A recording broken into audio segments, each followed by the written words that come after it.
Good morning. I'll call the Cook County Board of Commissioners to order, and please rise for the pledge. I pledge allegiance to the flag of the United States of America and to the republic for which it stands, one nation, under God, indivisible, with liberty and justice for all.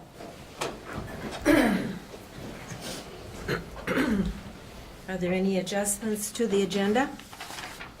I'd like to pull 3I. Discuss it. Okay. Anything else?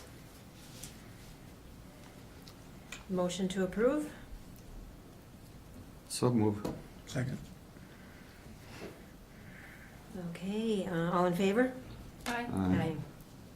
Aye. This time I'll open the public comment period. Do we have anyone who would like to make a comment about a concern? Please step forward to the table with the microphone and sign in, please. Good morning. Good morning. I'm Dave Turstig. I think I know most everyone. Nice to meet the people I don't. I'm the Parks and Rec Manager for the City of Grand Marais, but I'm also just a hockey dad. I'm here to give my support to the community center proposal that I believe you'll be reviewing today. It's calling for more money for the hockey, for the warming shed. And I just want to say I was up at the rink on Saturday. It was the Minnesota Hockey Day, which was across the state, people playing hockey. And I played hockey for 6 hours with my kids. There was probably up to 50 people there throughout the afternoon. So it's a busy rink, it's a busy community center location, and it deserves your funding and support. Thank you. Thank you, Dave. Okay, so the consent agenda, Commissioner, you wanted to pull I? Yeah, I'd like to talk about I. Okay. Reappoint Scott Harrison to the EDA board? Has there been any other people interested in this? That put in for this to maybe start getting some new people on these boards? Well, we do have Mary Somnus with us. Mary, could you fill us in on the background of that appointment? Is it every year that you come before the board? No, Commissioners, the board members are appointed to the EDA. The EDA was created by Minnesota statute. And the Minnesota statute says the county board will appoint 4 members, and the city council, the city of Grand Marais, appoints 3 for a total of 7, and their terms are 6 years. Scott's term just expired, and he has reapplied. I don't know if the county advertised for more. I don't think the county advertised for more candidates. We did not. We'd be most happy to have Scott continue to do the good work that he's been doing for the EDA. He's deep in the midst of a couple of big projects that we're working on, and it seems to be appropriate that he should continue. But it's, Madam Chair and Commissioners, there is no requirement for advertisement, but we do advertise in the case that we have an open spot that we haven't filled. That's been our past practice. And we have received no other applications for any of the EDA positions. If I remember right, I think they can serve 2 6-year terms. I think that's the limit. I don't know if there even is term limits, but I know that this would be Scott's second in any case. I can look that up too. Yes. In my 5 years on the EDA, we often don't have any applicants, and we have positions that are open, so I would love to get a stack of applicants and have to pick and decide, but that so far isn't the position we're in, unfortunately. Okay, any other comments? Well, if it's not advertised, how do people know when it's up? You know? It's always up. Madam I'd just Chair. like to see some new faces on these boards, on the chamber and on the EDA and whatnot, get some new ideas. I agree. The process for applicants when there is a vacancy is more likely to be advertised than if it's just a renewal of their. Yeah, when I came into this position, one of the seats that is appointed by the city council was open, and they advertised it for more than a year. And finally, someone applied. And this is my first, the first board position that has come up since I arrived here, so I'm not sure what your custom has been with the EDA board over the 30 or 40 years of its existence. I'm not sure. Commissioner Stevenson. Well, thank you, Madam Chair. I just wanted to speak to a little bit of the history of the EDA, seeing as I've been in this community for a long time. But there's always been a struggle to get enough people to serve on all of the boards in Cook County, but particularly the EDA because it requires such an impressive background of skills, business skills,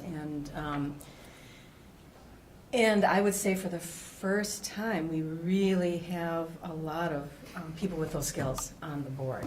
And it feels like a really good functioning board with, that are really making some dents in some long-term goals of Cook County, particularly the housing issue. That, I think, Bill Hansen, it was Carl Hansen who mentioned that he remembers his dad when he was on the board here in the 80s, really trying to get or thinking that that was their priority to get housing needs met in Cook County. And 40 years later, we're finally making a move.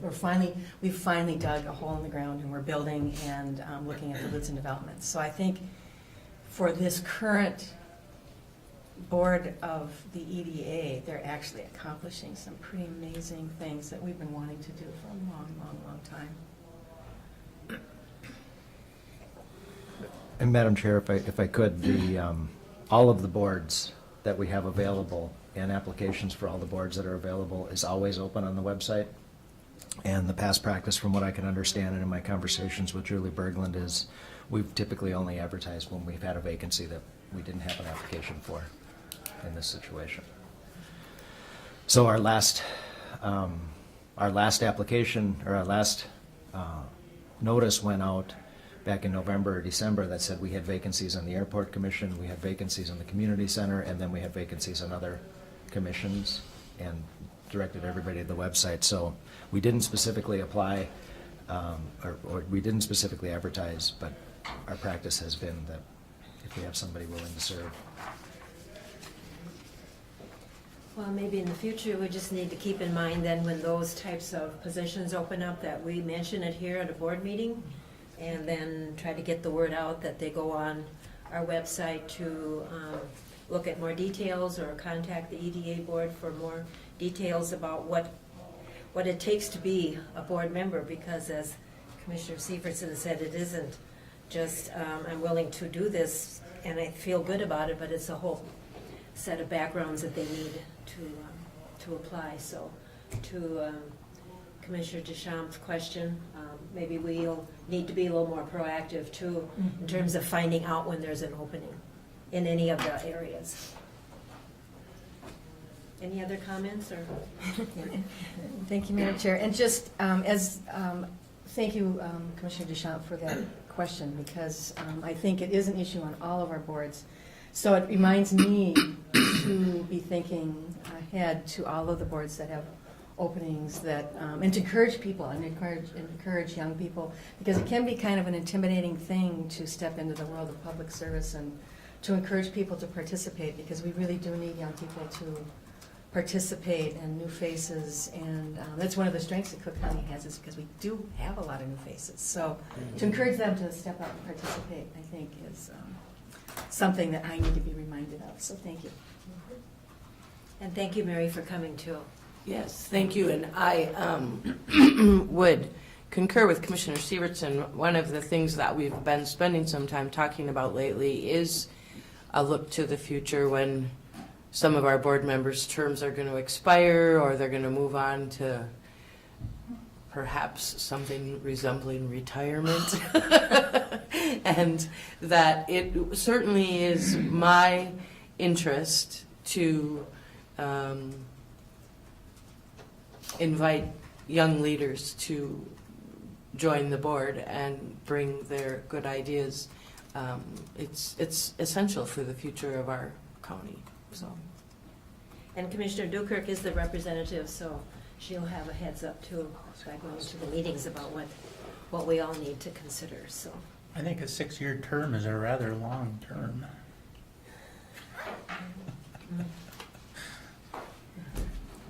Maybe that's why people don't apply. Mary, can you add that to our next meeting discussion, the length of term? I will do that. Thanks. Okay, all right, thank you. So the consent agenda, anybody have anything else? We already discussed that, so we will have a motion to approve it. I make a motion to approve Scott Harrison's appointment to the EDA board. Do I hear a second? I'll second that. All in favor? Aye. Aye. Any opposed? Motion passes. Okay, thank you. And Bill Lane is up next. Excuse me, Madam Chair, I think we still need a motion and a vote on the rest of the Oh, consent sorry, agenda. And then we can bring Bill up.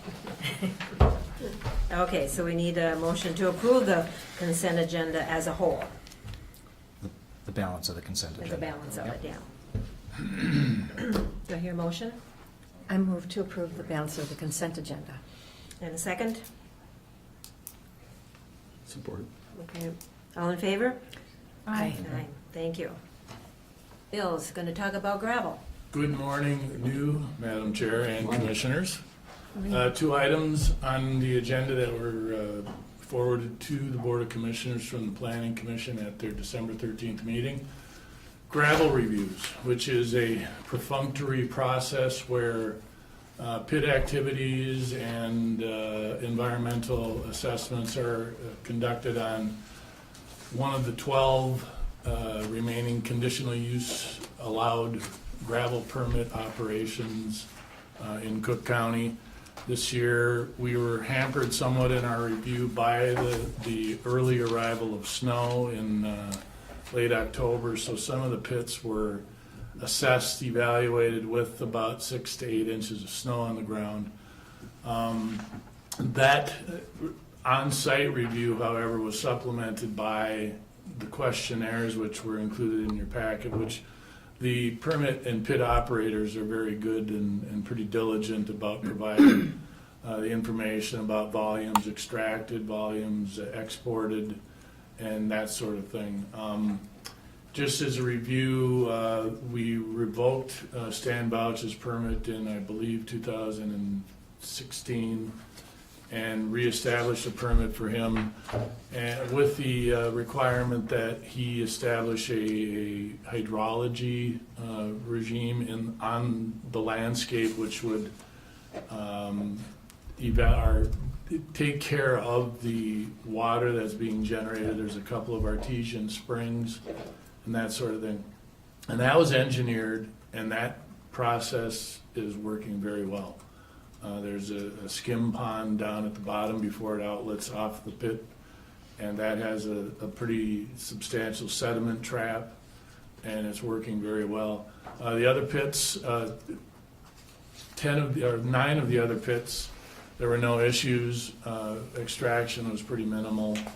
And you can tell by the detail provided by the pit owners that it varies in what they're actually doing. For instance, Greg Thompson's pit up off of Thompson Creek Road is very small. He took out about 350 cubic yards. Counter that with the Humphrey pit where they had pretty substantial extractions, I think exceeding 20,000 cubic yards and that sort of thing. So everything was good. A couple of issues that came up, which were part of the discussion with the Planning Commission, was Tim Matheson, who has the Cliff Creek pit, has a couple of issues that he wants to evaluate as far as the conditional use permit conditions go. One of those is that he wants to reduce a 200-foot buffer on Cliff Creek, which was established by the DNR, which isn't binding in any way other than the fact that it was incorporated into his pit conditions in 1996. He's looking at possibly reducing that to 100 feet. And there's a couple of other conditions that are part of his permit that he's looking at removing because they're no longer valid. Now, in the past, excuse me, in the past, we have amended a couple of permits. We've done that for Nelson. We've done that for Steve Watson, just to remove those conditions which no longer have validity to either the mining or the environmental protection components. So what we decided was with Tim, we would come back at some point in the spring to the Planning Commission, identify those itemized conditions, and go as a separate amendment process through the Planning Commission with subsequent appearances before you guys. And so that's one route that we took. The other, which is part of the narrative, was the Laboda Kemp Pit, which, because of the winter conditions, and evidently there's a more pronounced snow belt up on the Arrowhead Trail because snow depths were pretty extreme when I was up there, and I went up there a couple of times. Their conditions were newly established in 2016, perhaps 2017. And we have some issues regarding what their requirements are based on conditions and the actions that they've taken to incorporate and establish those conditions. One of those being the water table. They were required to meet a 2-foot buffer setback between excavation and the water table. And as you can see in the picture that was in the packet, they're at the water table. So rather than be kind of ham-handed, we talked with Charlie, and what we're going to do is do a more thorough review in the spring and redefine all those conditions where there are issues and work with them to get them straightened out. Dave Demmer, who was the wetland agent at that time, concurred that it is an issue and we need to establish that water table as a protective measure because of the fact that that goes right into the Swamp River drainage, and that ultimately ends up in Lake Superior. So we want to make sure that everything is protected as agreed upon and as identified in the conditions. So the offshoot of all that is that the Planning Commission recommended approval of the review. We aren't approving the permits, we're approving the review of the 10 early identified gravel pits, with an allowance to come back in the spring and reevaluate Tim Matheson Cliff Creek Pit and the Charles Laboda, Dennis Laboda, Clarence Kemp Pit, which is still, by the way, under a contract for deed arrangement. So Clarence is involved in this as well until he signs the title over to the Labodas.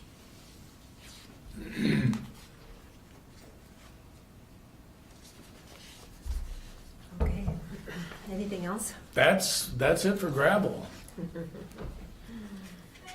I guess I didn't realize there were 12 pits, and I know I live in an area where I know of a couple of them, but this is most interesting to find out where they are in all parts of the county. So I'll open it up for questions or comments. Commissioner Sievertson?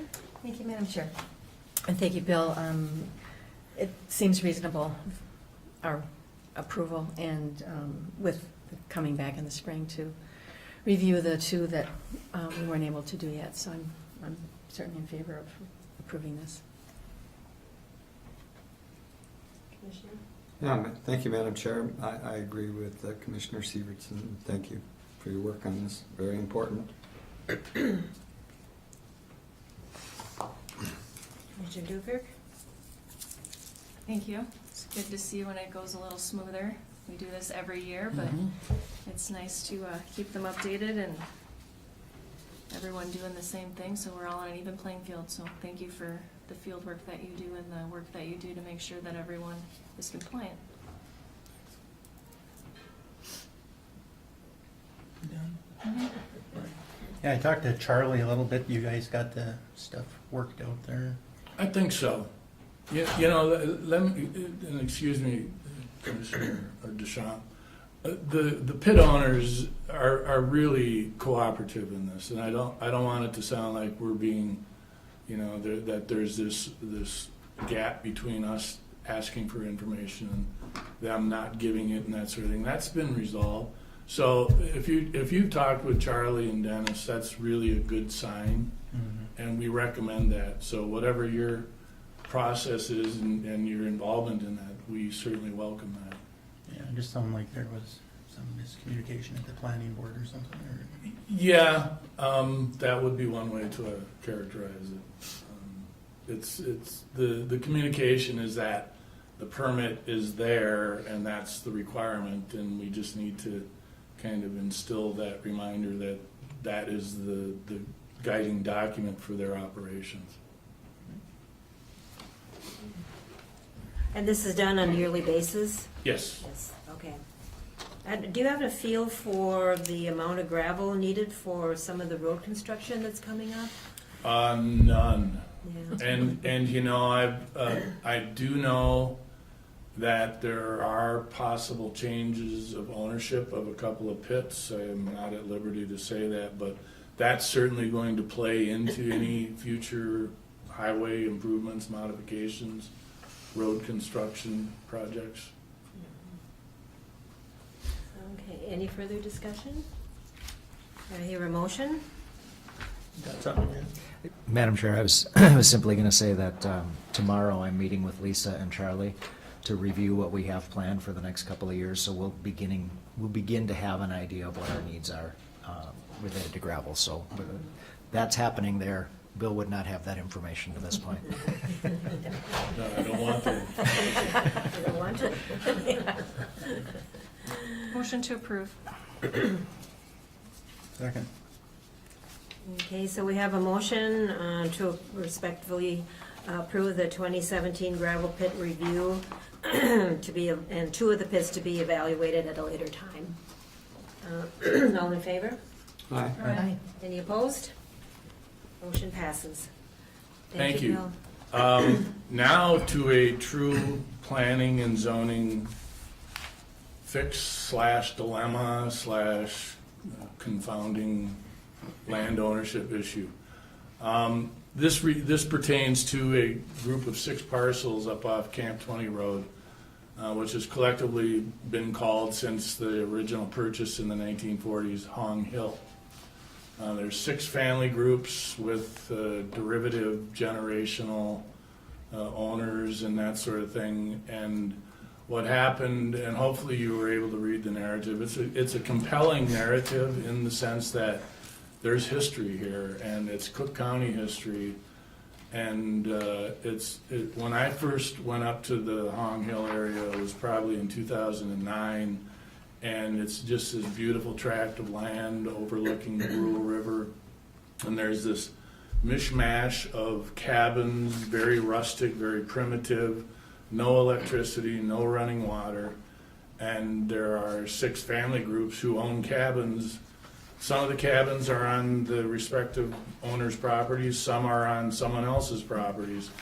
And since my first visit up there, we had issues from a then planning and zoning and now land services perspective of trying to do some enforcements because of the fact that they don't have a lot of septic compliance. They have setback infringements on a lot of the cabins.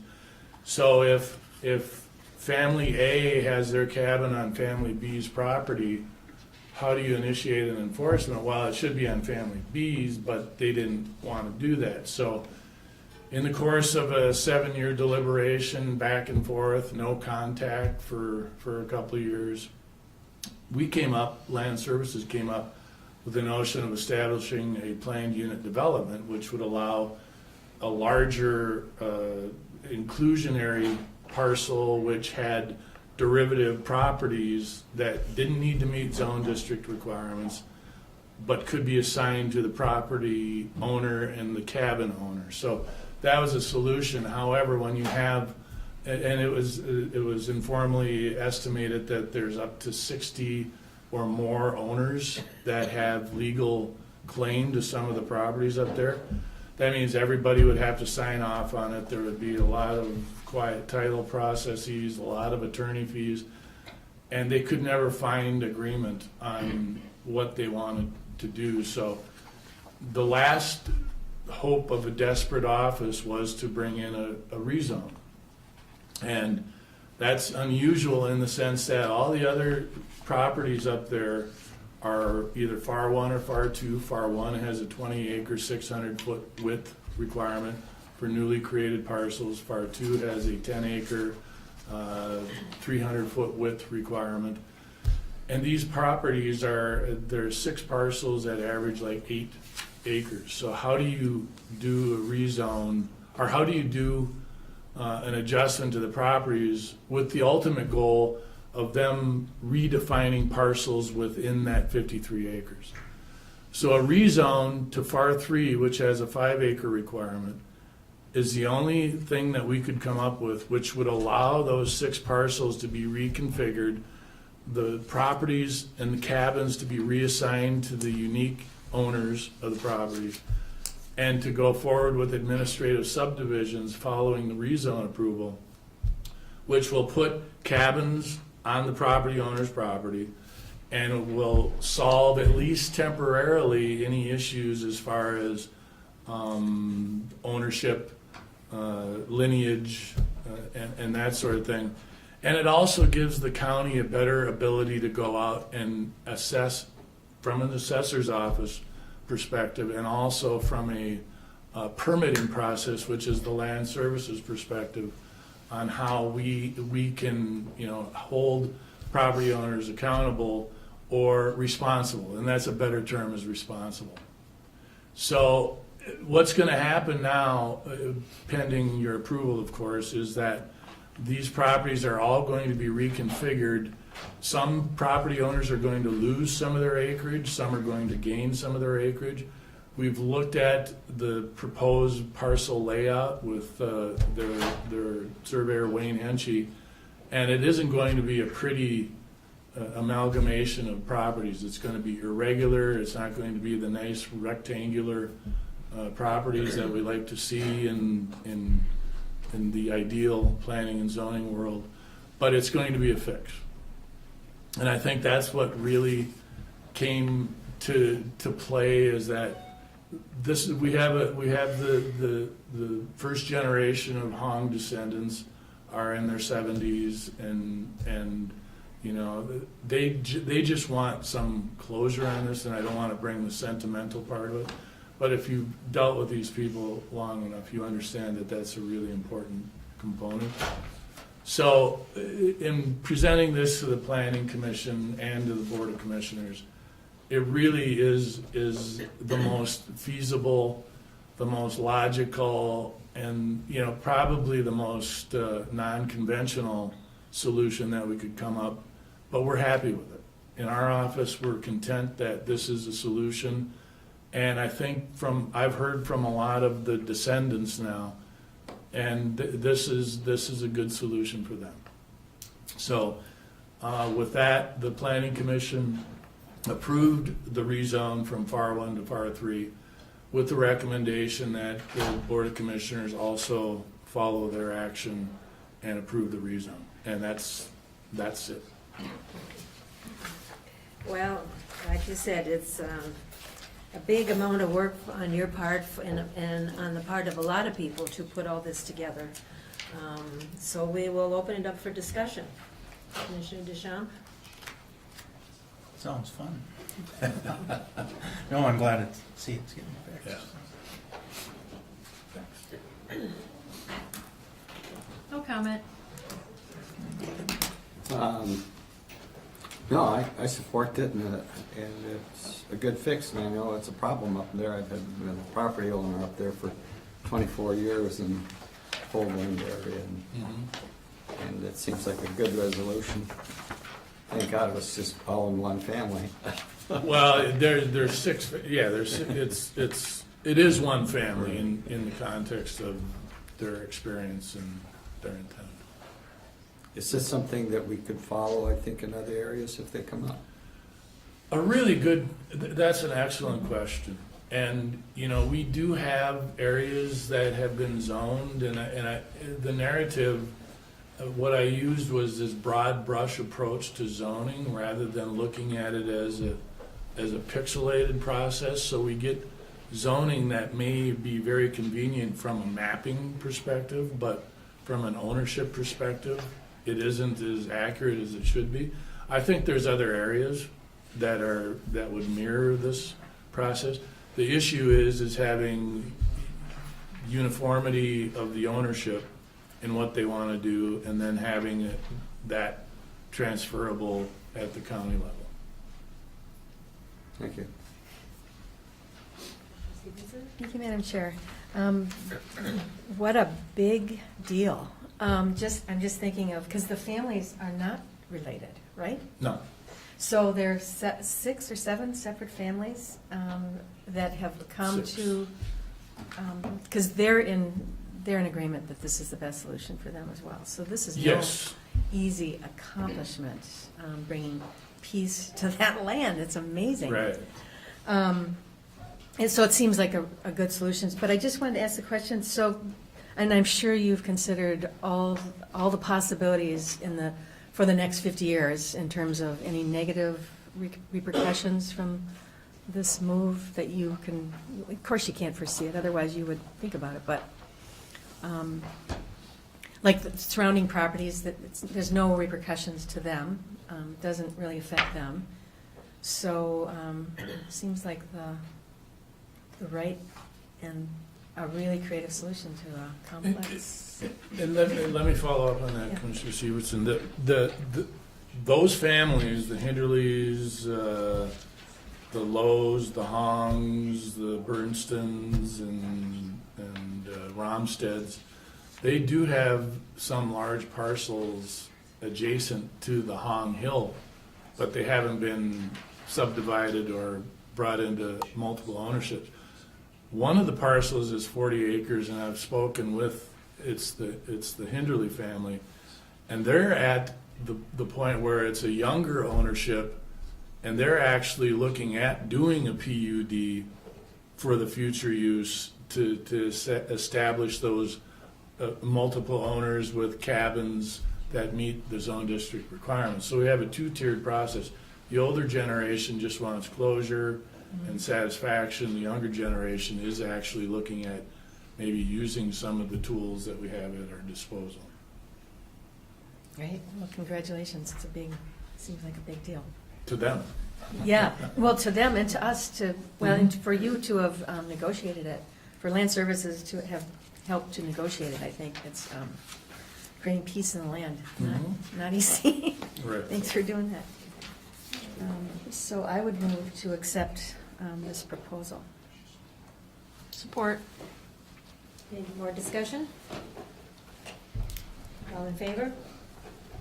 Aye. Motion passes. Thank you very much. Jeff, I like sunshine, but there's a glare here and I can't see out there. It's kind of boring. Your sunglasses in the car. Whoa, Yeah. a little bit more. Yeah. That's good, thank you. Okay, so now we have a presentation by Diane Booth to come forth and her support team. Join us, that's great. Right.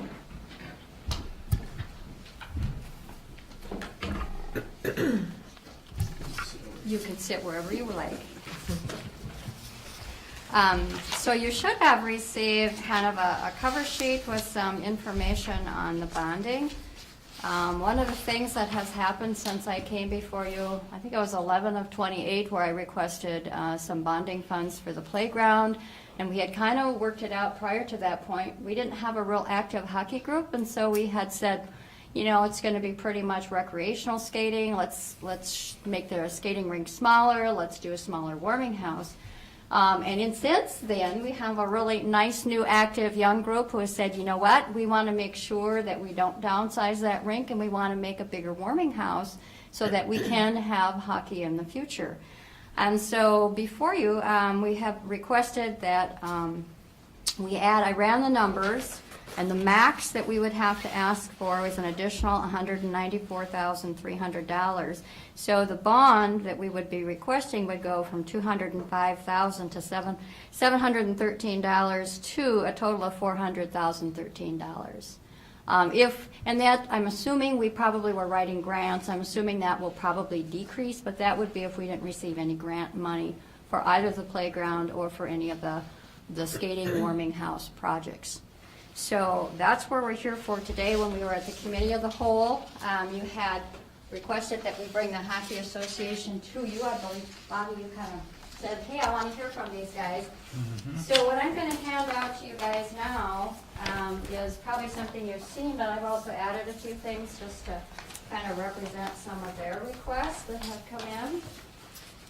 So then I'll kind of walk you through this, and then I'll turn it over to the Hockey Association, and they can talk. You can ask them whatever questions.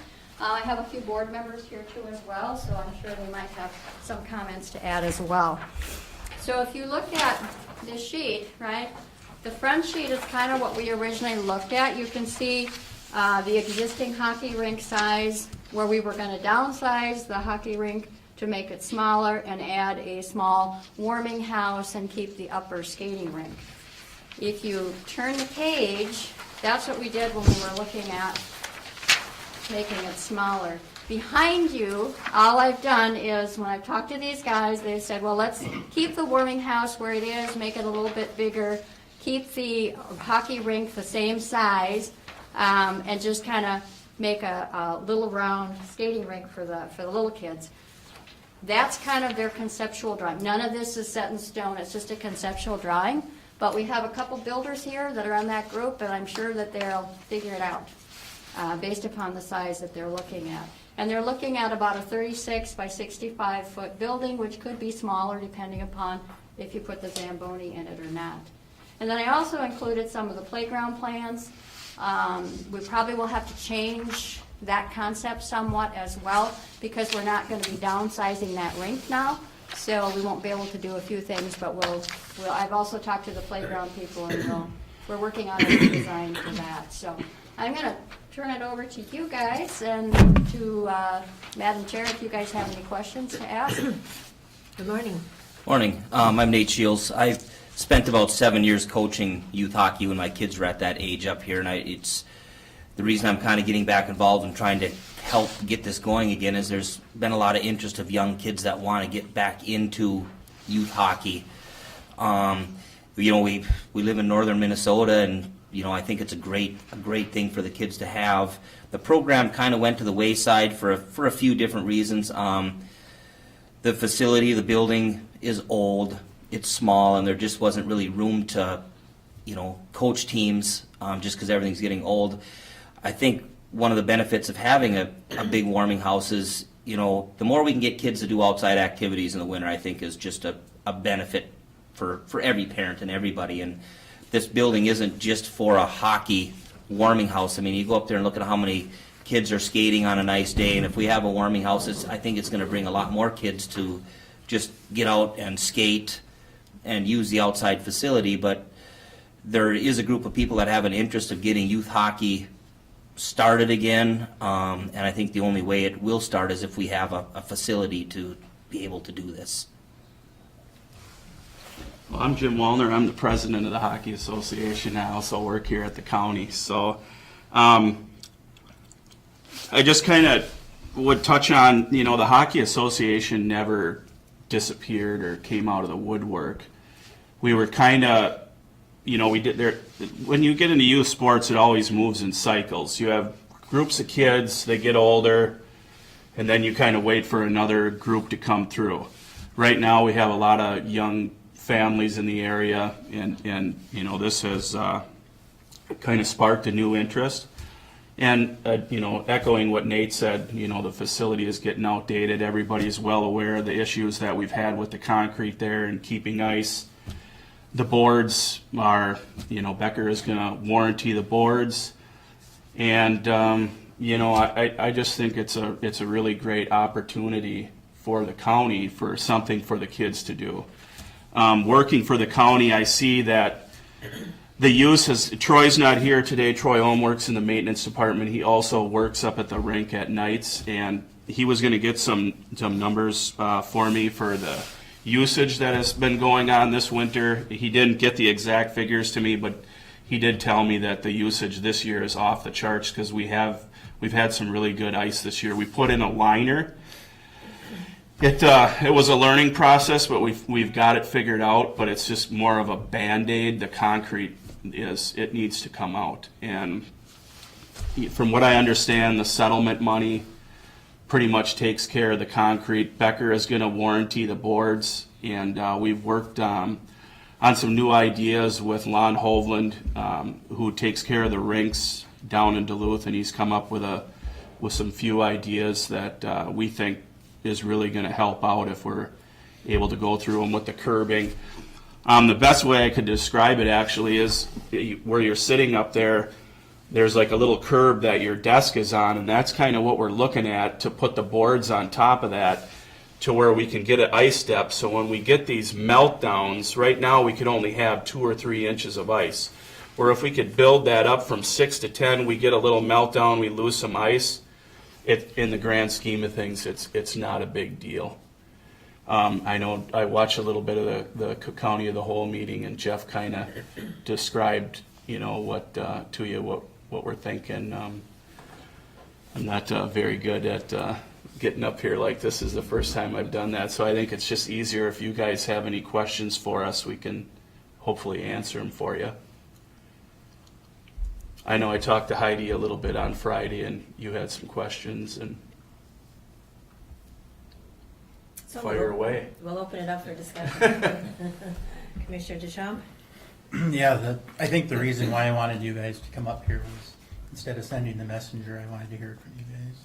Yeah, appreciate that. Yeah. That's what, No problem. You know, I think it looks better as a whole, seeing a whole group here, instead of just Diane coming up for everybody. And we were just kind of waiting and watching, and there was the talk that the rink might get redone, so we didn't want to jump the gun. We kind of wanted to wait and see and how everything was going to turn out in this. And like Nate and Diane alluded to, the warming house can be shrunk and made to fit. It doesn't need to be, a big gigantic warming house. We can make it fit in the space that it's at. It would be nice to have, just speaking on a maintenance standpoint here from the county, if we can get that Zamboni, out of the old search and rescue building in its own little garage attached to the warming house, that would free up a ton of space in that search and rescue building up there. Right now we have Mitch's trailer for the excavator sitting outside. We have absolutely no room for any sort of storage in there. And the Zamboni has to be in a heated area because to do the ice, you have to have water in there. So it has to be, in a heated area so you don't have stuff freezing. So when they want to get the Zamboni out, it's a big production. The maintenance lawn trailer has to come out, the ATV has to come out, everything has to be moved, and it's kind of a big production. And it would be nice to get Mitch's trailer in there. And I know in the grand scheme of things, it seems kind of small, but it's a brand new trailer and it's out there in the elements, and then that would give, we had the Zamboni in its own garage, we can work on it there too in the heat. And the Hockey Association does, we own the Zamboni, and we've let the rink attendants use that. We assume all maintenance on that. The propane to run it has always been donated by Como. So Another big thing to remember about this building is we're trying to look outside the box here other than just hockey. If this building is located up by the ball fields, like when you go to Silver Bay for Little League games, they always are serving hot dogs or something for the kids during the games. Well, if we have a building up by the youth ball fields, this is a kind of a multi-use, we can incorporate a lot of other things into this building other than a building that, sits 9 months out of the year and is not used. I mean, there's a lot of other uses that it could be a lot of things it could be used for in the other youth sports also. Is there any grants available from like the Wild or like the Twins and the Vikings do? There's Mighty Ducks grants out there. I mean, I'd have to do a little more looking into it, but usually those more deal with indoor ice and indoor ice arenas, which I think we can all agree probably isn't going to fly up here. I mean, I grew up in a community that had 13 outdoor rinks and one indoor ice arena and hockey rinks. I was active in Parks and Rec was what I did before I moved here. And I have 10 years of experience in indoor ice arenas and outdoor rink experience. And I think this plan here, if we can get the money, I think is going to generate a lot of interest. Like I say, it's already generated a lot of buzz as it is. I'm a fairly conservative guy, and I wouldn't get behind this if I didn't think it had some good potential. With regard to grants, I've been looking at a lot of grant opportunities. Some of them, last time I talked to the Ducks funding and the Wild, there was not funding available. So believe me, I've been trying to turn over every stone that might be available for some funding. Could I say something in support? I'm Patsy Ingebrigtsen, and two of my kids played hockey with Cook County more than 20 years ago.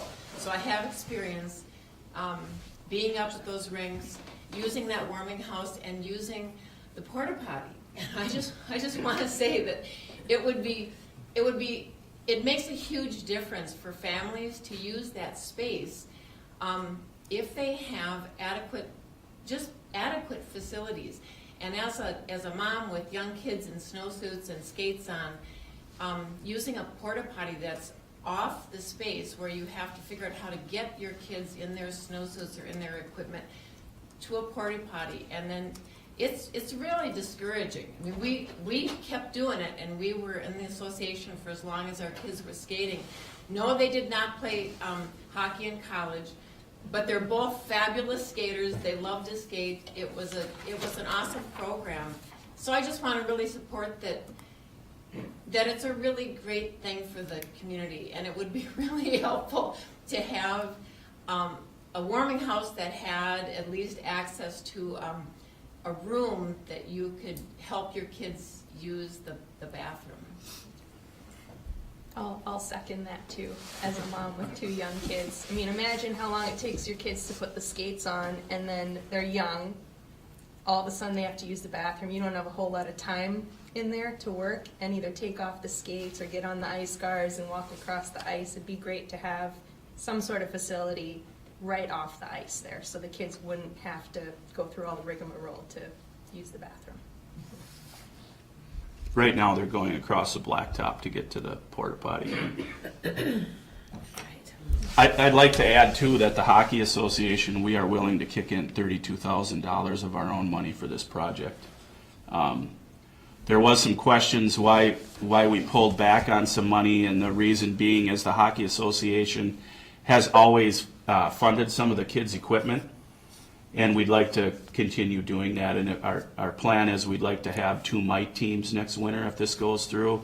So we would pretty much supply 90% of their equipment, and then to get into tournaments and everything, obviously you have some entry fees. And then once you start up, the hockey program gets restarted again, we have a team. We also have to have membership into USA Hockey, and I mean, there's a whole list of things that go along with this. Any further questions, Commissioner Deschamps? You had me to talk Okay.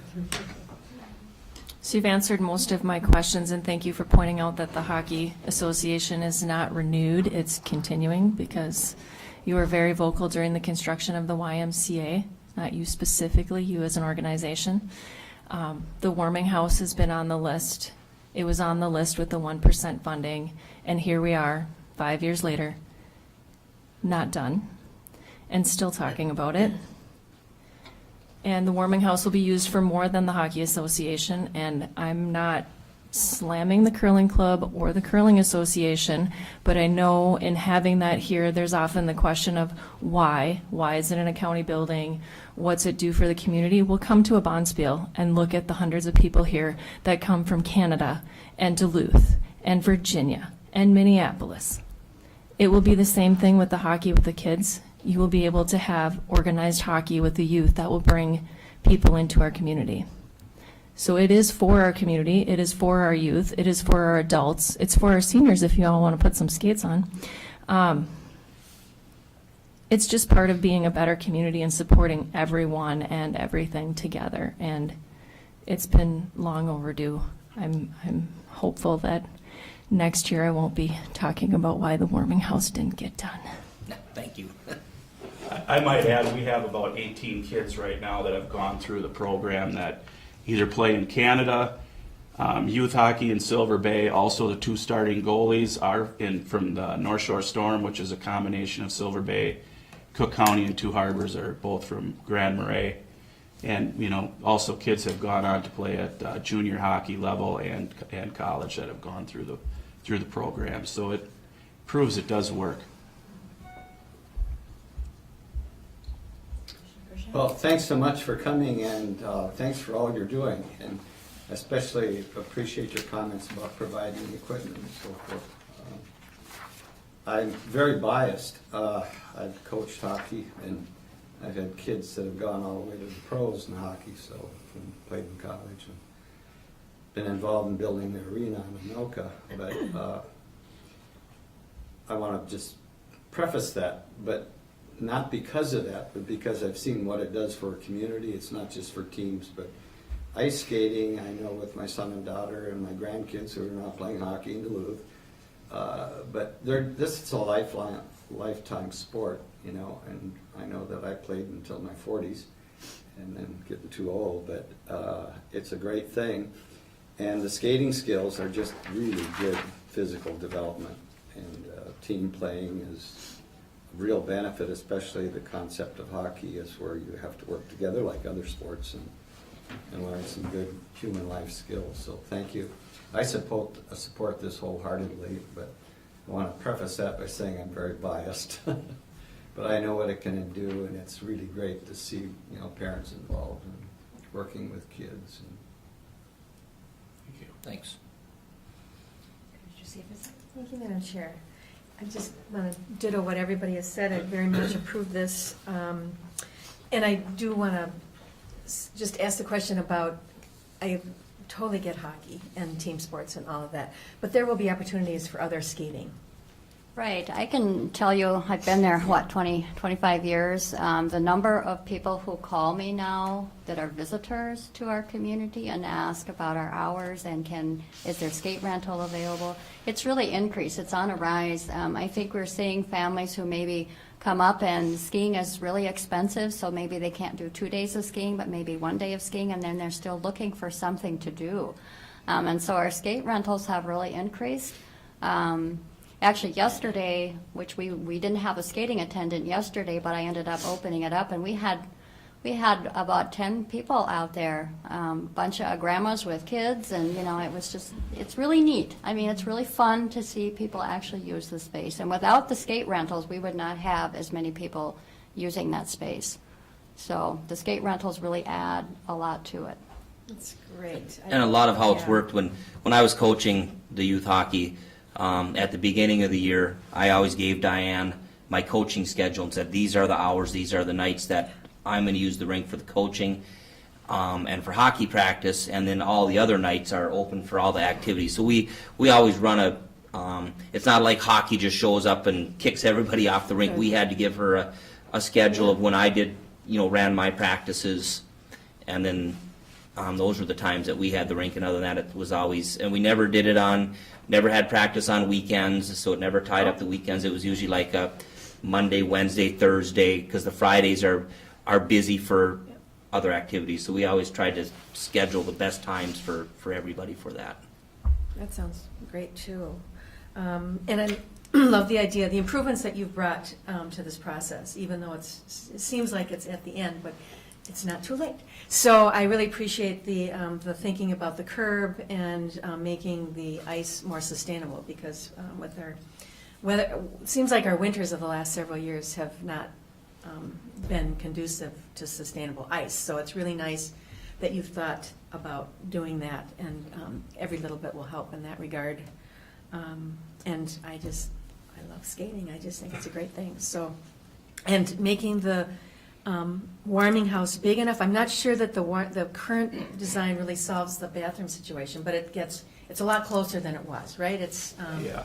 so it doesn't totally solve your kids are all dressed and all of that, but Well, the one plan we did have that I had drawn up does have bathrooms in the plan. Yeah. I mean, we just wanted to get a footprint, so we can do, once we get a footprint, we can do anything we want with how we design the inside of the building. We're just trying to get a footprint so we know how much area right. we need to use. Right.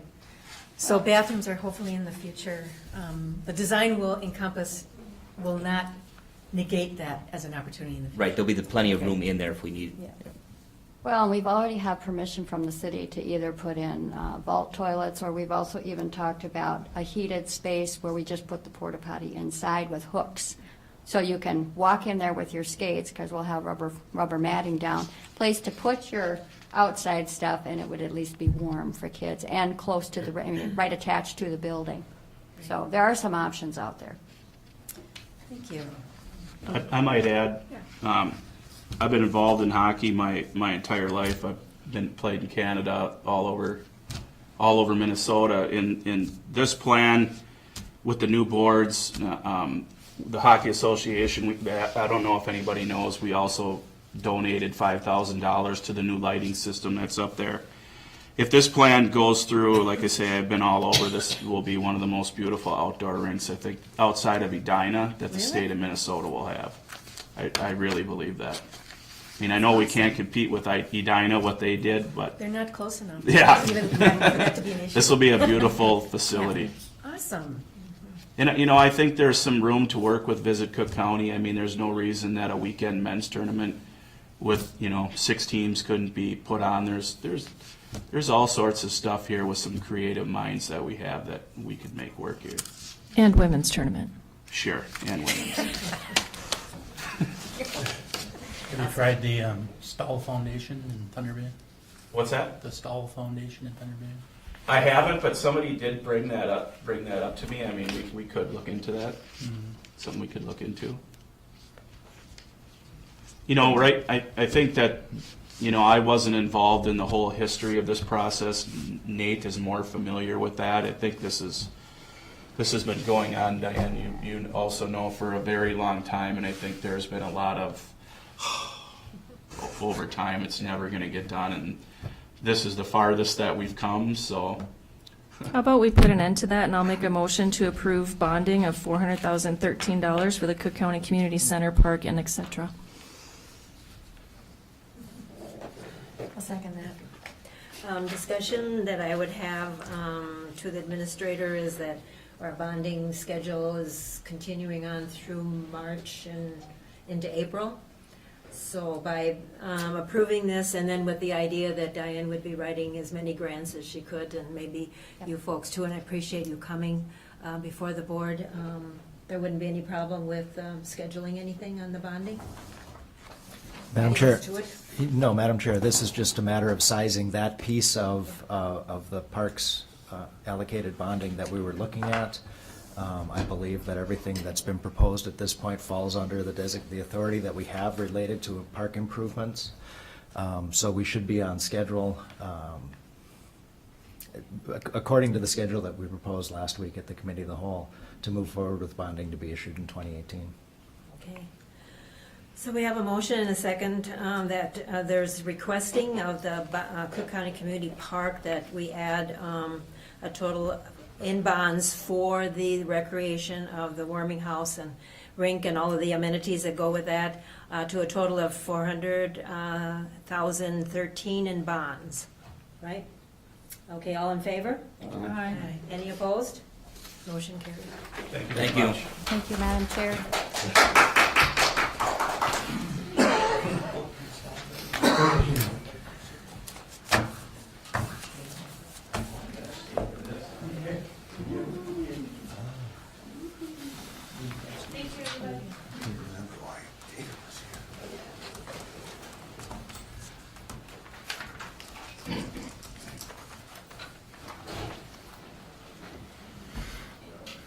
So we're now ready for Rachel and Judy Hill to come forward.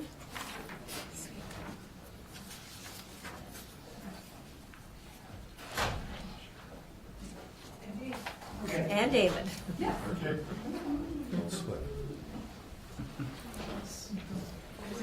Okay here?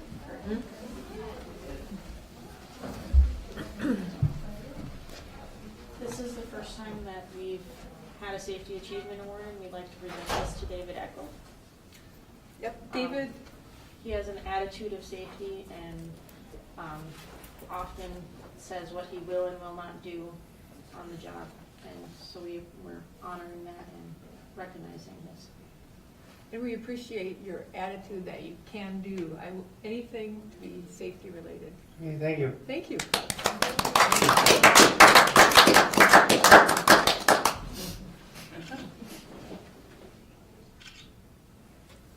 Congratulations, David. Thank you so much. He certainly is a can-do. He cleaned out the closet. That was a great effort. No time restrictions. See to it sometime.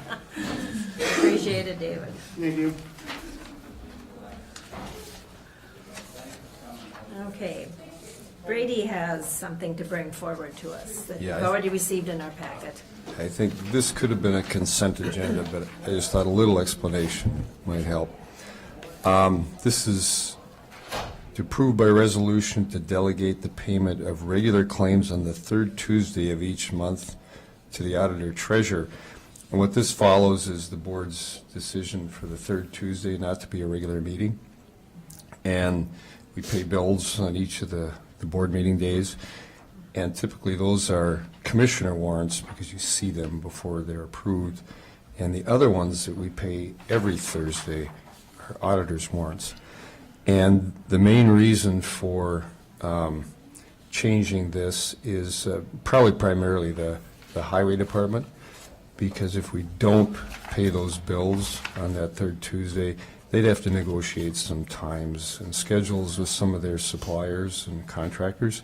And this would be easier if you're agreeable. So those bills would be paid, and any other ones that come in, we just pay each week, including that third week.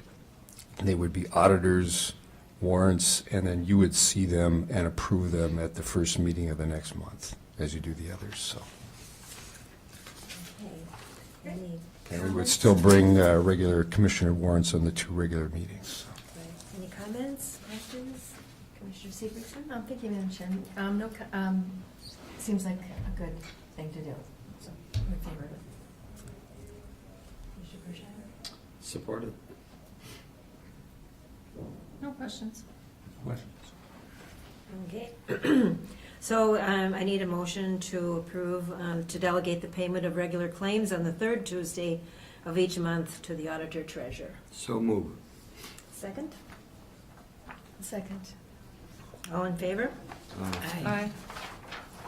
Okay, Brady, I was thinking maybe there would be some repercussions for doing some changing around, but thank you for bringing that to our attention. All kinds of details when we change things around, but it works. Now we're going to move on to Administrator Jeff. Thank you, Madam Chair. First item on our agenda is, I think as you know, that we've had 2 employees in the Highway Department working out of class for over 2 years. And this first item on my agenda is to take care of one of those. And so at the Personnel Committee meeting 2 weeks ago, we reviewed the general foreman position for the Highway Department and the maintenance supervisor position description for the Highway Department. And what I'm asking today is that we approve that position and put Charlie Sawyer in as the general foreman for the maintenance crew. Okay. Commissioner Deschamps, any questions? Is this a position where they just move up into it? Or is this? This is one he's been acting as, so we would just designate somebody from the group to take this position. And what is his position? Charlie is a maintenance worker 2. Maintenance worker 1s are the lowest level of maintenance workers. Maintenance 2 drive the gravel trucks and the plow trucks, and maintenance worker 3s then are the grader operators. So it's technical capacity.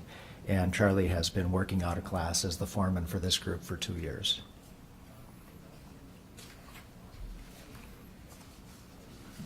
We've always had this general foreman position. We haven't filled it to this point. This is basically the coordinator of the maintenance crew. It's still a union position. They don't actually supervise or do the performance reviews for the other maintenance workers, but they coordinate the work of the maintenance workers and make sure they're all working as a team. And they have some responsibilities that you can see in the job description related to addressing public questions and comments and managing the contracts related to the materials that are used. So does this open up a maintenance worker to a position? At this point, we have not budgeted for, nor have we determined whether we have to do that. So the general foreman has these duties and then still has the ability to get in the truck and drive the truck when they need to.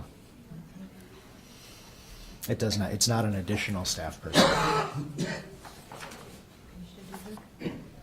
I have no comments except for that we've spent a lot of time figuring this out and discussing it and trying to figure out what peg goes in what hole. So we finally, I think, have it figured out. Thank you. I have no problems with it. I guess I have some questions, having worked in personnel a lot. Would this be retroactive?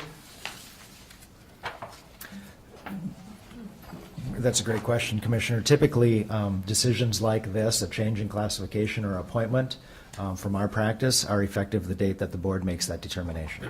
So at this point in time, Charlie is working as a maintenance worker too, but he's getting the out-of-class appointment, so that's been the case up to this point. And practice and policy would say that today would be the date of the change where he would actually be working as. To follow that up, and I don't mean to be critical, I just am curious and concerned, I guess. Do we have some kind of, if we don't go retroactive, then I guess, has a mechanism and policy been considered where when these things happen, it doesn't have to go on for 2 years? I know I've heard that since I've been a commissioner. I've heard that someone's been out of, their position or job description for a certain period of time, and that's very much appreciated. But if it's so common, then I think it sort of warrants consideration for some kind of policy. And so has that been explored in personnel or some contract negotiations or what? That's another good question, and the answer to that question is that our out-of-class appointment that's specified in the handbook, it designates a 6-month period. So we've had to come back to the board to renew those out-of-class appointments a couple of times, and this is related to an ongoing health issue that we had within that department. Okay. And the renewal, instead of coming up with a permanent solution, was the suggestion of the department head in the highway department until we had a transition in that leadership position as well. And now the group is making this recommendation. So the out-of-class is intended to be a 6-month or less period. It's renewable. We've renewed this one several times. The fact that it doesn't need to be retroactive because it's really just going to normalize what Charlie's been being recognized with and being paid for to this point. It just won't be out of class. It'll be out of regular assignment. Okay, so he has been paid commensurate to this? The out-of-class has included additional pay for that whole period of time. Yes, it has. That clarifies it a lot. Okay, no problem then. Thank Okay. you. Thank you, Madam Chair. And I agree with Commissioner Bershheim on those concerns, which is why we've worked so hard in the last few years to do the comp study, to do review job descriptions, to develop policies. So there have been a lot of changes in the last few years to exactly address your concerns, Commissioner. So I appreciate your concern, and I really feel like we're making progress. Good. So let's keep on the road and we're becoming normal, which is, not probably possible for us.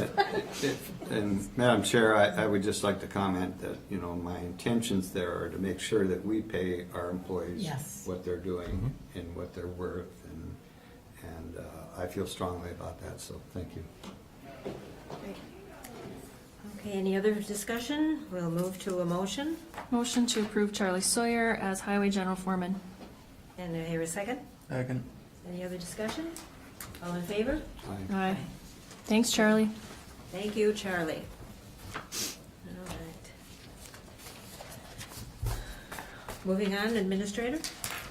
Thank you, Madam Chair. The second item at our last meeting, we declared the vacancy in the maintenance supervisor position, and now I'm asking to approve the maintenance supervisor job description as reviewed by the Personnel Committee, and to approve the posting of this position so we can recruit some candidates for it. Okay, do I hear a motion for this? I so move. Support. Any discussion? All in favor? Aye. Aye.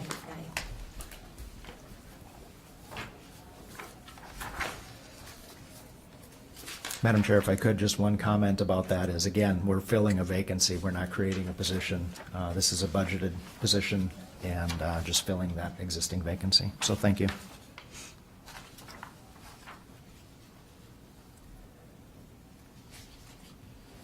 Straight to the next item? Okay. The negotiating committee has been working with all three of our employee groups to implement the comp study over the past year. I guess it's been a year or maybe even a little bit longer. And over the last several weeks, well, at our last meeting, we approved the contracts with LELS and the 49ers. And since that point in time, both of those contracts are fully executed, and we have those in the Human Resource Office. Over the past 2 weeks, we've had some final negotiations with the Cook County Employees Association, and after our last two meetings, just clarified some of the language within there, and last night just made some very late last-minute changes which simply were punctuation and spelling. And the basic tenets of this agreement are exactly the same as the other two, that we'll have a 2.5% cost of living increase for 2018, 2019, 2020. It's a 3-year agreement. The county will have an 80% share in the health insurance, and the employee will have a 20% share in the health insurance going forward. And it moves us to the single comp study classification schedule and to the comp study single pay scale. So all of the basic terms of this contract are the same as the other two contracts, and they get us to the point that we wanted to be when we started the comp study program. One was to reduce the number of pay schedules. We used to have 8 pay scales. Now we will have 1. And we wanted to make sure that our jobs were all classified amongst each other in a way that makes sense, that people are being recognized for the work that they're doing, that the job descriptions are consistent with the work they're doing, and the job descriptions are classified appropriately on the scale and then paid appropriately for those classifications. So I believe we've met those conditions, and I think we're very happy to be presenting this contract along the same lines as the other two contracts, and I'd take any questions that you would have. Questions? A comment. I would just like to thank, County Administrator Cadwell and those that are, our commissioners that work on this. It's really nice to have it be settled and go on for 3 years. So I know that it's hard work and frustrating, and want to commend you for your work. Thank you. So you will be able to bring the full contract to us then in February? The contractor is here, so I'm asking for a motion for this board to adopt the contract at the recommendation of the negotiating committee. And then the full contracts are, of course, available for viewing. Okay. I guess I have to ask a question as to why we weren't able to look at the full contract first. Is there any reason why? You can look at the full contract now. I have copies now, if you want to see them. For everybody or one contract? I have 3 copies of the originals to be executed. Madam Chair, our typical policy is that the negotiating committee negotiates in good faith on behalf of the board, and then asks the board to confirm that contract as it's been presented. If you want to take time to review that, we can do that. If you want me to let you have those copies, these copies are not are not available for public reviewing because they're still in the process of labor negotiation. Once they're fully executed, then they can be released for public to review. You as the board can see them now if you would like to. And if you would like to defer a vote on this, that you have that authority. So they're still negotiating. You said they're dotting the i's and crossing No, the t's. we finished So that you'll last night. finish that. The CCA has agreed that they will sign off on these contracts and that they are willing to have us bring this to the board for the board to approve today. So you're asking us to sign off on something that hasn't quite been approved yet? I'm suggesting that the negotiating committee and the CCA both agree that this represents in good faith all of the negotiations that we've had over the past several months, and I'm asking this board to adopt that contract. And then when does it become public? As soon as it's got signatures all the way around, The board and, the board and the CCA members, which we should have that today if you approve this today. okay. Any other questions in regards to that? Okay, so then I'll ask for a motion to approve. So moved. Here a second? Second. Any more discussion? All in favor? Aye. Aye. Any opposed? Thank you. Thank you. Okay, that was the end of that. We'll just move right along and not take a break. So we'll move to concerns, commissioner concerns. Arrowhead Regional Corrections would like to have all their information on Cook County's website. What's his name? Wally said he looked on our website and their information isn't on there for the office in Duluth. Would you please give me the contact or have them contact me and we'll make the arrangements for that? But if you just give me his contact information and I'll make that happen. Mhm.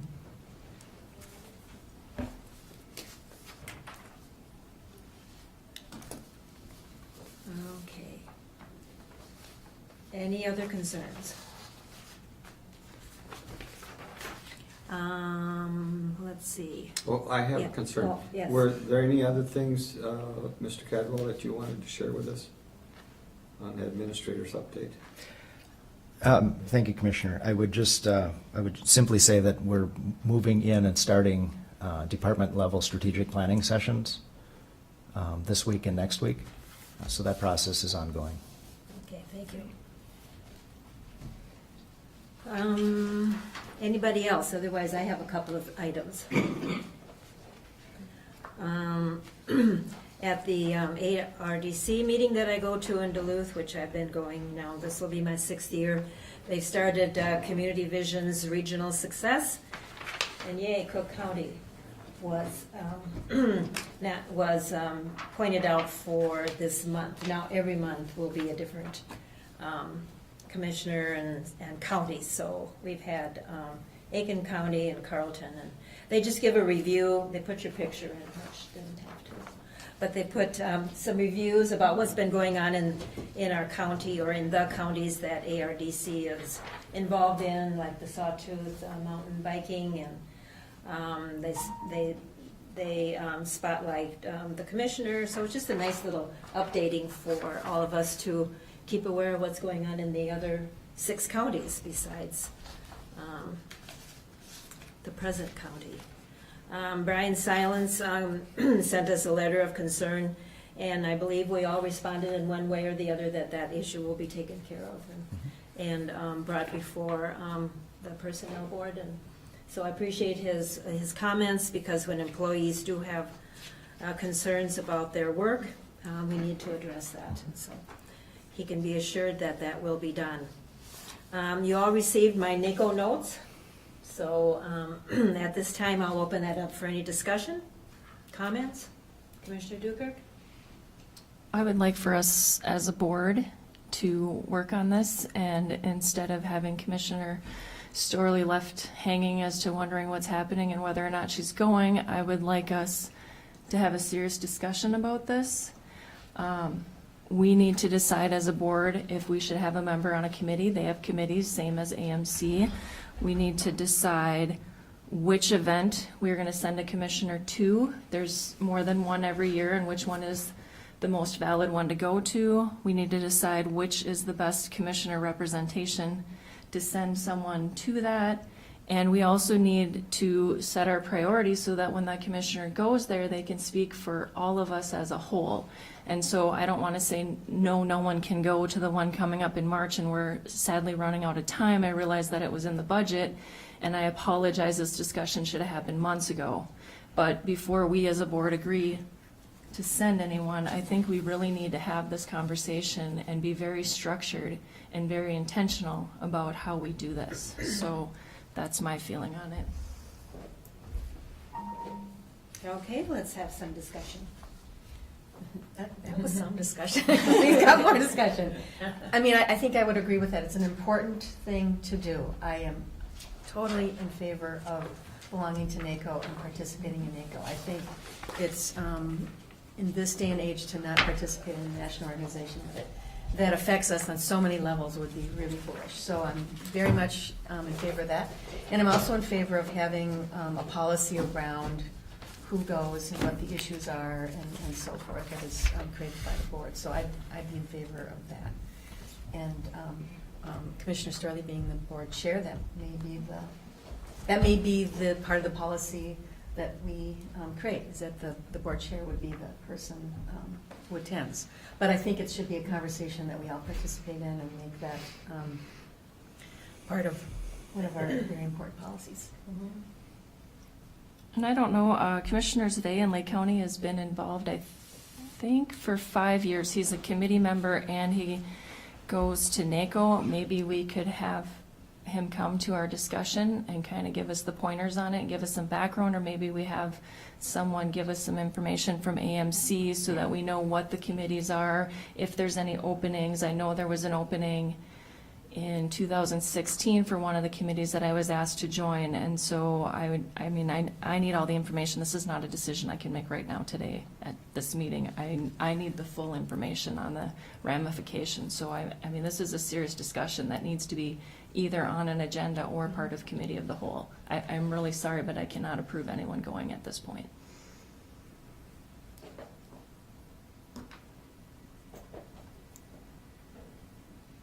I kind of like the board chair being the person on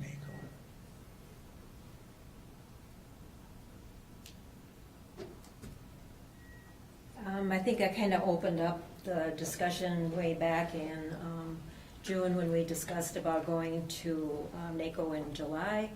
And just the fact that, yes, we belonged all these years, nobody was going.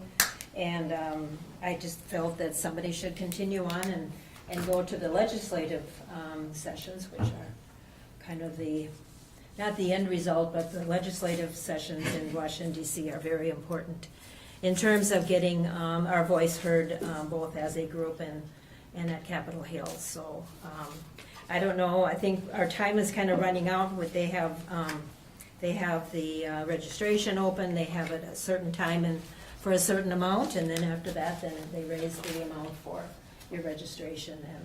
And like I said, all I would be asking for is the registration. I would take care of the rest of the things that need to be taken care of. If you want to prolong it and get more information, we're looking at February, and then we're looking at really a pretty close time frame with the events that need to take place for committing for someone to go. So, yes. We have not attended since Bob Benwick. So if we miss another one, we miss another one, but I really would like us to be prepared and to send you fully prepared for this. I know you've done a lot of homework and a lot of research, and maybe we missed this one in March, but I really want to send you with the correct information from all of us. So if we can't get that done in February, then we need to sit down and plan it, because there is another one in the summer, and we really need to get that set. Thank you, Madam Chair. Well, I think we've been into a process which is a little casual, and I agree that we need to maybe establish a policy just like we do with our other committee assignments.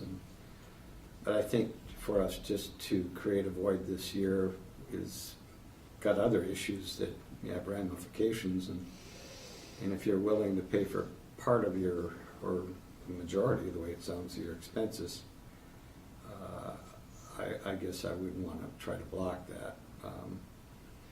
But moving forward, I think we do need to address this, and I agree with Commissioner DeShaw that the most logical thing every year would be the board chair, and if the board chair cannot go or does not want to go, then it would be discussed at a meeting and someone else would be appointed. A point of order, do we need a motion on this, or is it a discussion? I'd like to bring that up. Commissioner Bershheim, I think if we're at the point of determining who our representation is at NACO and we want to add that to the list of commissioner responsibilities, and I'm hearing the idea of designating our board chair as our representative at the NACO events, then at some point we should make a motion to amend that list to include that listing. I think that would clarify that.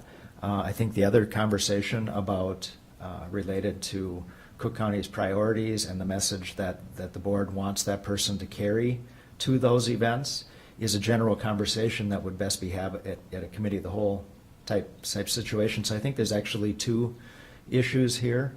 But the first would be if we want to actually designate that somebody of this board, be it a name or be it a position, be our delegate to those activities.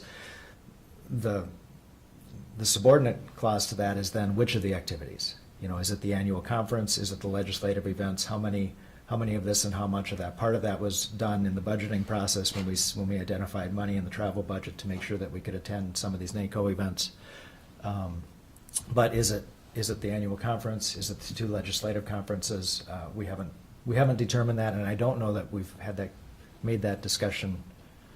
We've set money aside at the budget. We don't typically identify attendance at each of these things specifically, but that's a consideration as well. My understanding was that we budgeted for both events. Brady? This is why we need a big discussion on this.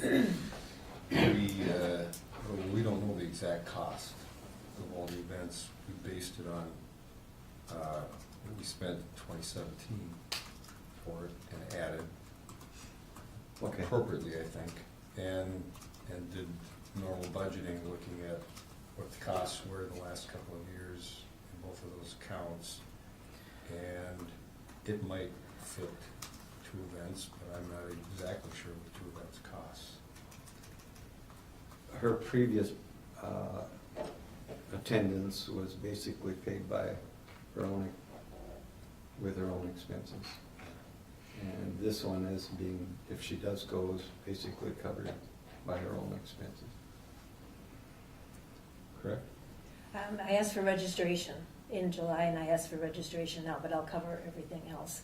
Yeah, so what's in there will cover that. Right. So if we set a precedent now that would cover the reorganizational meetings of different commissions and boards that the chairperson of that year go, depending upon their ability to want to go or to need to go or whatever, then we'll set up, that'll be our first step in setting that precedent. Is that correct? Is that what you're saying? Madam Chair, yes, that's one of the questions we have to identify is who is it that we're going to designate on an annual basis to be the representative. Okay. And we should have a vote on that? Or should we just, how do you want to? We would need a board Yes. motion to Yes. amend the commission list as it exists. Okay. So if we amend the commission list and we add NACO, according to our travel policy, once that is added and there's a name on it, then that means that you can be reimbursed for your travel costs for all of the meetings. And that is why I want to have a big discussion about this, Because, yes, we can make a motion for this one time to cover the registration, but if we're having a discussion about changing our committees and our representation on committees, we need to understand that that means all of the meetings that are involved with that. So to change our committee list and add you is in essence saying that we're approving to pay for the board chair to go to all the NACO meetings wherever they are, including Hawaii. I know that's not your intent, but that's what happens when you make those changes to the list, and that is why we need to have a very long discussion about this. I'm not opposed to it. I agree with Commissioner DeShaw that it should probably be the board chair, and if the board chair isn't available, it should be the vice chair, and then we have a discussion. But we need to understand the ramifications of just changing that list and what it actually costs, and we're not having it. Well, we could have it. We could, but I don't think it should be thrown on as a Yeah. last minute thing. I think we need to be very prepared for it and ready to go. I would feel more comfortable making the decision after we've had a conversation with all of the right information. And it should be considered as a budget item. And it shouldn't be a negotiated, I'll pay for this, Well, the that's board how, will pay for that, but, yeah. that's how I got Yeah. it started, because nobody was interested at all in going. So- That's not true. I've been interested in going since I got started. We just haven't had the discussion about who's going and how we're gonna handle it. Then when I opened it up for discussion, the end result was I was willing to go, willing to pay, willing to take to these particular conferences the important things that are in our county, such as PILT, such as opioids, such as all of these particular situations that we have in our county. Address it to a larger group. That's what I did in July. Madam Chair, I would just like to think that we got two issues here. We have to set a policy and go all through that, but we also have the immediate issue of should someone go this year by paying the majority of the expenses. And I would like to throw that out, that we go ahead as, you know, well, I guess I'll just do that. I make a motion that Commissioner Storley attend this legislative session, and we would pay your expenses for registration only.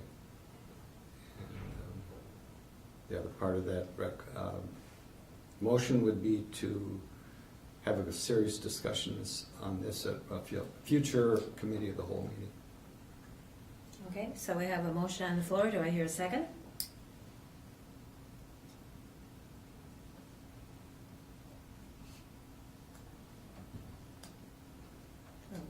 Hearing no second, then that did not pass, it failed, and so we will have.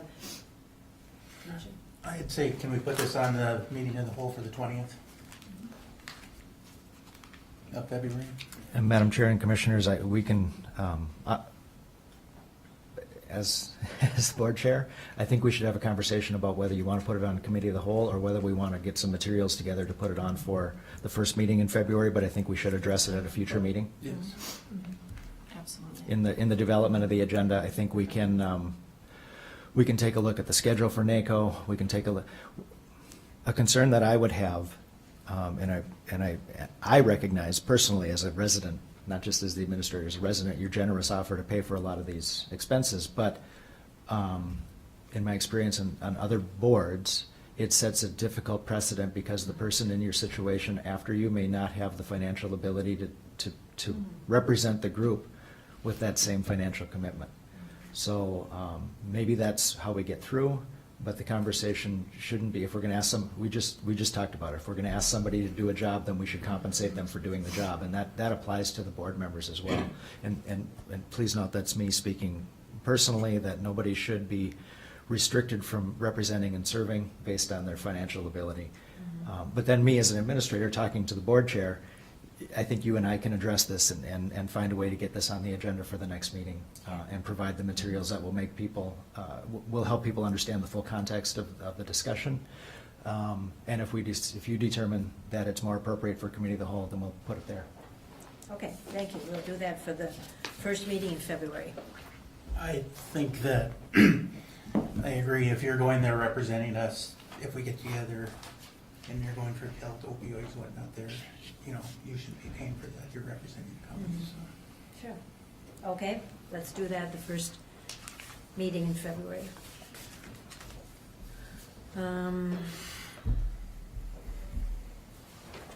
Another concern that I never really thought about until it was pointed out to me that I would ask, has anyone noticed that when the agenda is put on our website, it's a little bit different than on the public website?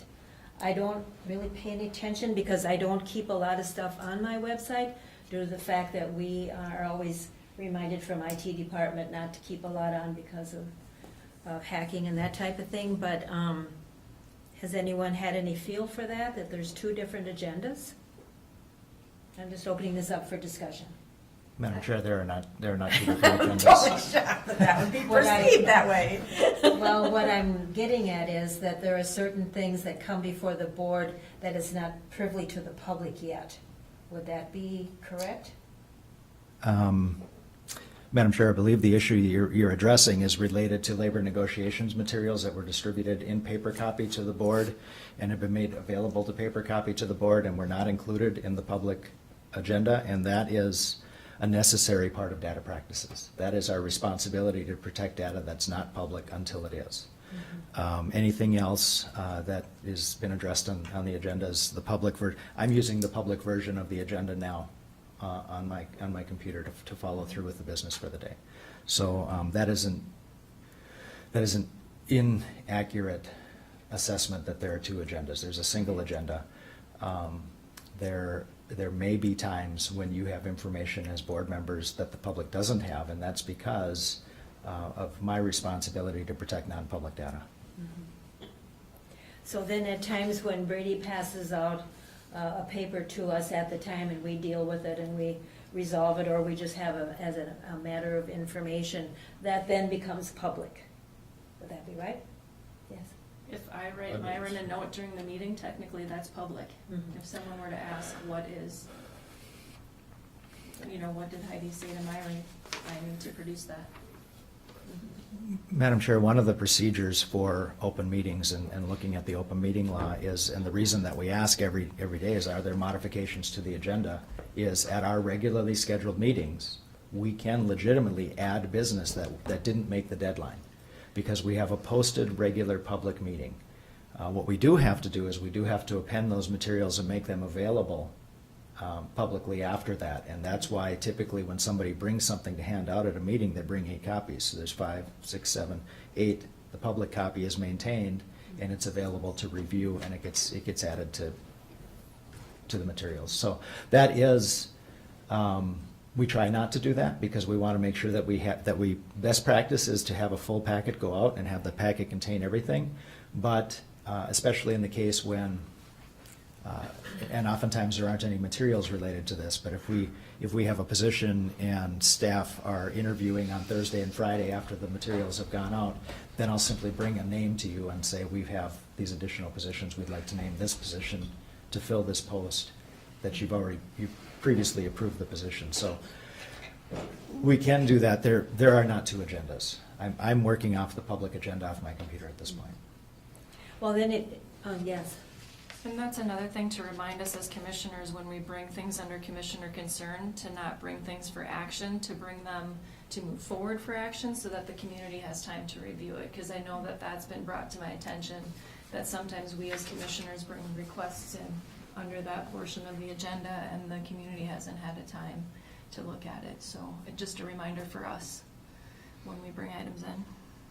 Well, then it led me to then say on their website, there is a form, a public data request form.